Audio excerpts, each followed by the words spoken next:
morning everyone. Myself Nandini Agarwal, a BA/MS second prof student from SKS Ayurvedic Medical College.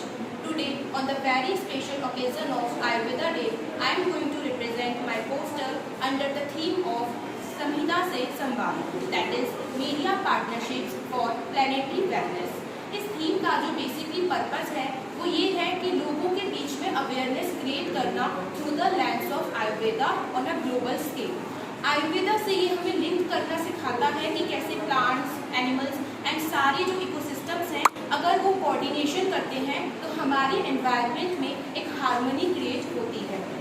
हमारी thousands of BC से जो मूल ग्रंथ रहे हैं जैसे कि सुश्रुत संहिता, चरक संहिता, इन सब में वो औषधियों का वर्णन है जिससे कोई भी मनुष्य अगर किसी कारणवश रोगी हो जाता है तो उसका निवारण भी इन ग्रंथों में प्रस्तुत किया गया है।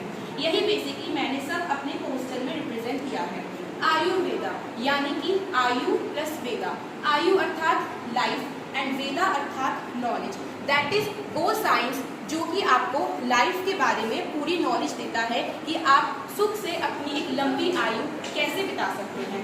आयुर्वेद का मेन प्रयोजन जो कि चरक संहिता के सूत्र स्थान अध्याय 26/30 में दिया हुआ है, प्रयोजनम चास्य स्वस्थस्य स्वास्थ्य रक्षणम आतुरस्य विकार प्रशमनम च।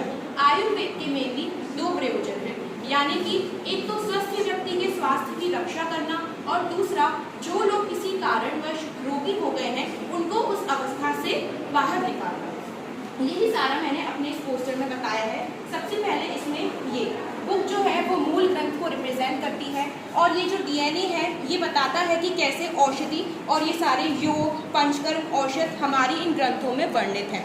जो भी मनुष्य स्वस्थ हैं वह योग करें, मेडिटेशन करें और अपनी इंद्रियों को कंट्रोल करें। इसके थ्रू वो अपने षट चक्रों को भी जागृत कर सकते हैं। और जो लोग रोगी हैं वो लोग पंचकर्म और हरित की, विविध की, आंवला की, हींग आदि औषधियों का प्रयोग करें।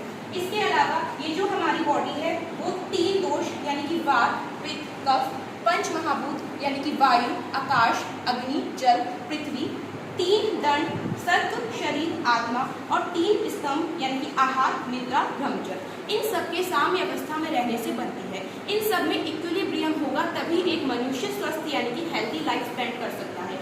अगर इनमें से किसी की भी क्षय या वृद्धि होती है तो किसी भी पर्सन को डिजीज हो जाती है, जिसके सॉल्यूशन ये सारे यहाँ वर्णित हैं। और ये जो नदी, पर्वत और ये जो पेड़ आप देख रहे हैं ये इकोसिस्टम को रिलेट करता है जो कि एक हार्मनी हमारे एनवायरनमेंट में क्रिएट करेगा। अब लास्ट में मैं एक श्लोक से एंड करना चाहूँगी, दैट इज नरो हिताहार विहार से भी समीचकारी विषय प्रसक्त दाता सम सत्य पर क्षमावानाप्तोप सेवी च भगत्य रोग। यह चरक के शारीरिक स्थान में वर्णित किया गया है।